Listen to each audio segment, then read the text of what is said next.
Hello there, my name is Mike Grabham. I run the Seattle chapter and the Bellevue chapter up north. So I've been a part of Startup Grind for, almost 5 years. So I've been to every one of these events, and it's amazing to see the growth, and amazing to see the growth of Startup Grind on a global basis. So I'm here to introduce a couple really smart guys. We were just in the back talking about what Eric has done with this company, Zoom. Do we have any Zoom users in here? We need Zoom? Wow. Eric, you're in good hands out here.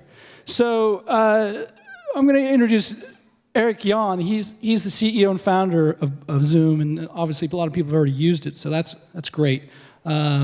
He spent several years at Cisco and spun out and started Zoom years ago, and now millions of users, millions and millions of minutes being aired on Zoom. So great story. And he's going to be interviewed by Jim Scheinman, who is a huge growth expert here in Silicon Valley, has $5+ billion successes. So he has seen growth and knows growth. So without any further ado, I would like to welcome Eric Yuan and Jim Scheinman. Come on up, guys. Thank you, Chris. Thank you.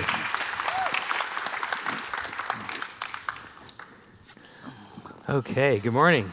Good morning. Eric, thank you so much for spending some time with us this morning, sharing some wisdom with these great entrepreneurs. It's great to be here again at Startup Grind. It's my 3rd year in a row. And first I want to start with congratulations on your recent round with Sequoia leading a $100 million investment, making Zoom the newest unicorn, $1 billion. So congratulations on that. Thank you. And I know that you don't really like to focus on that because really you guys are just heads down on the product, but it is something to celebrate. So first thing I want to do is start with your background and let everyone know what you were doing before you decided to start Zoom. Yeah, sure. So I started a company in 2011. So prior to founding Zoom, I was at Cisco for several years. And I was Cisco's corporate vice president, responsible for Cisco's overall collaboration software development. So prior to that, obviously, I came to Cisco as part of the WebEx acquisition. And I was one of the first several founding engineers, and ultimately I became vice president of engineering.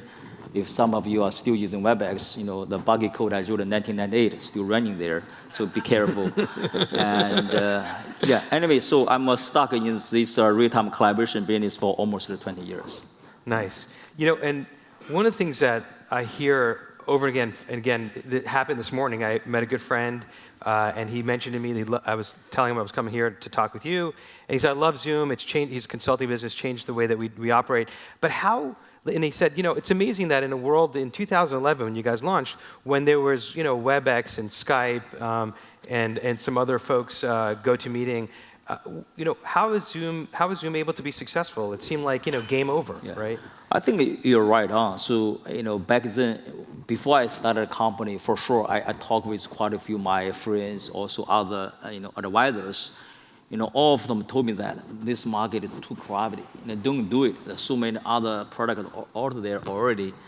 And however, I spent all the time talking with the customers. I found one thing very interesting. None of those customers, they are happy about the product they are using today.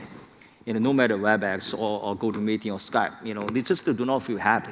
And I asked them why. They told me all the kinds of reasons. I realized, if customers, they are not happy about the solution, that means you have opportunity. If you can build something customers really love, enjoy using that product, I think you could build a very good, sustainable business. That's how we started. And for the first 2 years, we did not do anything. Around 50 engineers, we were just the heads down to the product side, fully focused on the platform side. We truly believe if you can build a product customers really love better than any other solutions, no matter how crowded that market it is, you have a great opportunity. I think Zoom also proved that. So. It's right. You know what I hear over and over again? It just works. It's so easy to use, and it just works. I think one of the advantages also could be that at the time, 2010, 2011, the mobile devices were starting to take over. So you had a new platform that these old products really weren't built for. and you guys were able to do your technology to work much better for these new products. Is that? Absolutely. See, take iPhone for example, right? How to optimize that iPhone experience. Quite often, our team, we are, writing assembly language, to optimize our product experience. That's why compared to any other solutions, I mean like iPhone or any other mobile phone experience, we know for sure why our product is better. That's why when customers, they try our product, they will say, wow, this one is better. That's why, soon they switch to our platform, so one by one. The other day, it's really transformed the way that we operate at Maven. We meet hundreds of entrepreneurs from around the world now and even around the United States, we don't have to travel to. We use Zoom, and it's as if we're there. The other day, I was literally in the car. We had an emergency call. There was a very hot company. It was in Israel. They were on their laptop in Israel on a Wi-Fi network. I was on my cell phone driving in my car on 3G, and we had someone else on their iPad in somewhere else in San Francisco, and it just worked seamlessly. Yeah. So speaking of travel, so 3 years ago, after our product were ready, I promised to my wife I only travel twice a year for business travel. Or 3 years now, it proved it's okay. And I would say you should do the same thing, but only travel here once for this Starbucks grid. Just one more travel is good enough. The other time, just use Zoom. So. Yeah, it's been, we're just a lot more efficient using Zoom. So one of the things that we have a lot of entrepreneurs here, they're working hard to achieve their dreams. And it'd be great if you can share some, tips and best practices of, how you've been able to achieve some success, some things that, as they're thinking of early in their product development, around investors, anything that you could think of that could be helpful to them. Sure. So I think in retrospect, I think two things. I think this is probably the tips I got from some others. Also think that is really useful. Is first of all, if you have a great product background, you do not need to find a co-founder. You can do it by yourself. It will save you a lot of time down the road, because otherwise every day you need help with a co-founder, convince him, her. I think talk about strategy. I think you can do that if you have a great product background and focus on product side. Whenever the product is ready, you can hire a VP sales or VP marketing to help you. So meaning the sole founder. In my case, I'm a sole founder. I think it's looking back, I think it's still the right thing to do. You do not need to follow other investors told you got to have a co-founder. I don't believe that. So that's the first thing. The second one is there's so many VCs out there, as how to find the right VC, right partner is tricky. I would say in my case, I always wanted to look for those investors who would like to invest in me and not in my business, because my business can be up and down. I can pivot any time down the road. If I pick up investors who would like to invest in the business, guess what? Down the road, there will have some conflict, right? So all those early investors, I talk to. I'll give one example. The two of the very, I think very good angel investors, after I started the business almost 1 year, they still do not know what I'm doing. And they say, I just trust you, do whatever you think right, just to focus on that. So nice. Yeah. I think we should talk a little bit about the co-founder issue, because one of the things that we do here and we see at Maven is often having a co-founder can be very helpful. And I'm wondering if it's also, I think single founders clearly work. I was reading the other day, I think in YC it's like 10% of their successful companies are single founders. So there are examples of it. I think 30 or 40% are two founders. That's usually the sweet spot, and because it's nice to have that person who's there in the trenches with you. I'm just wondering if your example is a little bit different because you had already been through this process at WebEx. You were sort of very early and a senior in the engineering team, and you were also very technical. So as a technical single founder with some experience, I think you have a better chance of significant success. But if it was your first time around, maybe having that co-founder partner could be helpful. I agree with you, but also you got to believe, right? So if you have a product background, I would say for the first 1 year or 2 years before your product ready, I would say just hire engineer team or product team focus on product side. That's the most important thing. You do not need to have a co-founder at that time. So, but for sure, the pressure is high, right? Yeah. Just Yeah. And for us, as an early investor working with you from the very beginning at Zoom, we generally do consumer software, and this was a little bit different because your plan was always to be a big enterprise SaaS, play, which you've achieved. But you welcomed us as an investor because we had something value to add, which was you really wanted to make this so easy to use. Even someone who is a Facebook user could just push a button and it works. And that's kind of our expertise, right? And Yep. you kind of had specific investors in mind as you were thinking about who could be helpful in what piece of the puzzle. And it was also fun to work with you on the name of the company. Yeah, so speaking of name, that's interesting. And back then, so we tried to figure out what's the company name, 6 months before we launched the product. And literally, it took me 6 months. I still cannot figure out a good name. Every day I spend some time trying to come up with a new name. But sometimes even my son, he told me that name is really horrible, And I sort of gave up. 1 week before we launched the product, I still do not know what's the product name or company name. And I called Jim over the weekend. Jim, I'm stuck now. Can you please do me a favor, figure out a name? That's why the whole Zoom, the name came up. And that's why when you pick up the investors or advisors, make sure when and how they can help you down the road, right? Either from marketing side, business side, sales side, and even R&D side. So make sure you think about in the future what kind of problem you can have, and then find those investors, find those advisors. It's really important. Those investors, advisors may not help you on day one, but they are going to help you in the future. So that's very, very important. You got to plan very well. So what do you see for Zoom? I mean, you've done so well. We'll share a few of the numbers that you've shared publicly. What do you see for Zoom in the next year, and how do you see the company growing over the next 3 to 5 years? Frankly speaking, I never thought about like 3 years out or 5 years out. So one thing we know every day we focus on is how to make sure, deliver happiness to our customers. If you ask me what's the goal for next year, I would say deliver more happiness to our customers. We do not focus on spending too much time getting the new customers, new prospect. We really focus on making sure our existing customers are very happy. So that's our goal.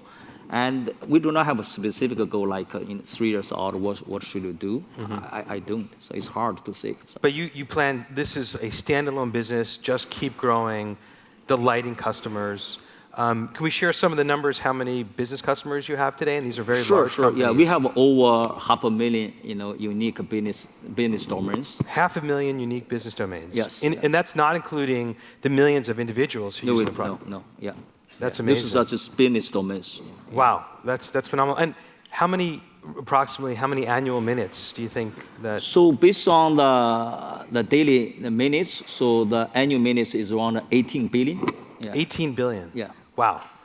Yeah. And have you, the technology scaling, the team is growing to accommodate this? Yeah, that's for sure. That's why, we spent 2 years we did not do anything. So before we build the product, we want to make sure on day one, your architecture got to be scalable. Otherwise down the road, when you have so many users, you try to scale your backend, it's too late. On day one, you better have a right architecture. That's why it took us, 2 years. So for now, we do not have any scalability issues. It's never failed for me. It always works, which is phenomenal.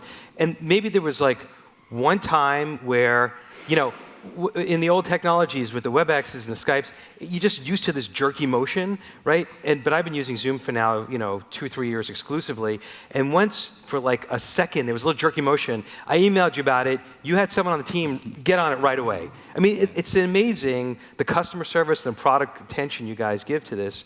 If you guys ever have any issues, you should let them know. They fix it right there. It's incredible. And I think that's one of the secrets of your success. You take all that feedback, new feature suggestions very seriously. But because that's part of the, I would say the end-to-end user experience. You got to make sure your customer happy, not only for product side, almost for every interaction, your users, they interact with your team. Make sure they feel, wow, I can count on this company, I trust this business, I really enjoy talking with anyone from this company. I think that's overall end-to-end user experience. That's really important. Yeah, well, and you as the founder and CEO have set that culture and the tone of, and everybody in the company behaves that way.